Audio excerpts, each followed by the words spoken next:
This is the dynamic stander. This is the back view. I'm going to start with the basics. This is the brake. This is the main brake. So in order to engage it and push it forward until it stops, that locks the big wheels. Sorry, it's going to be a bad video because I'm by myself. There's one on each side. Okay, so now the brakes are locked. This pad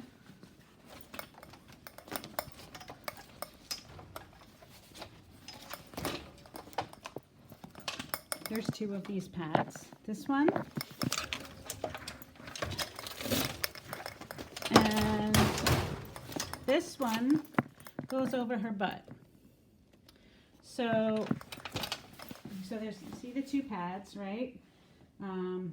One, that's the bottom one, that's the top one.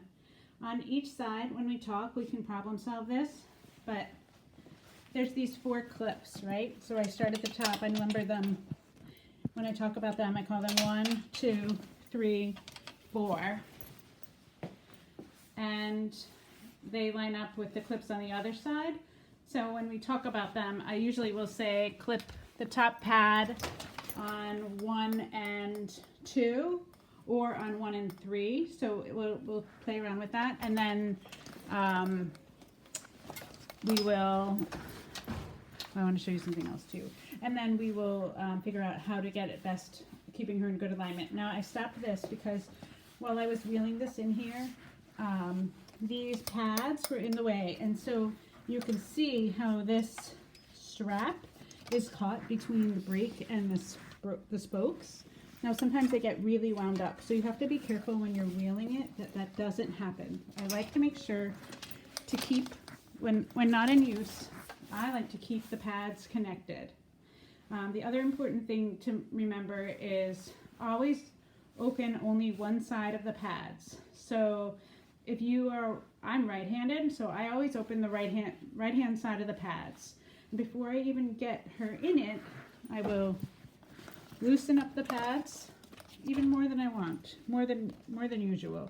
To loosen it, I usually just lift and pull with the end here and pull it. So I get it nice and loose. So when she gets in, she stands with her feet in those foot plates. And for Morgan, I tend to just use the large strap on the back. She doesn't really move her feet enough to need to use all of the Velcro. When she's standing, the first thing I do is put the bottom pad on over her butt, and then I will use my knee or my hand if needed, if she's having trouble staying upright, and I'll get that nice and tight on her so she's really held in. That is the one pad that goes on first and comes off last. So when that's on, it really holds her in place.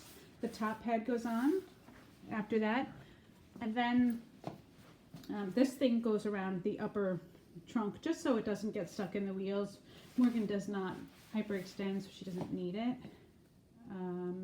At her knees you have to make sure her knees go right in the trough, and then so sometimes knees kind of buckle a little bit into the inside, so just definitely make sure she's in good alignment.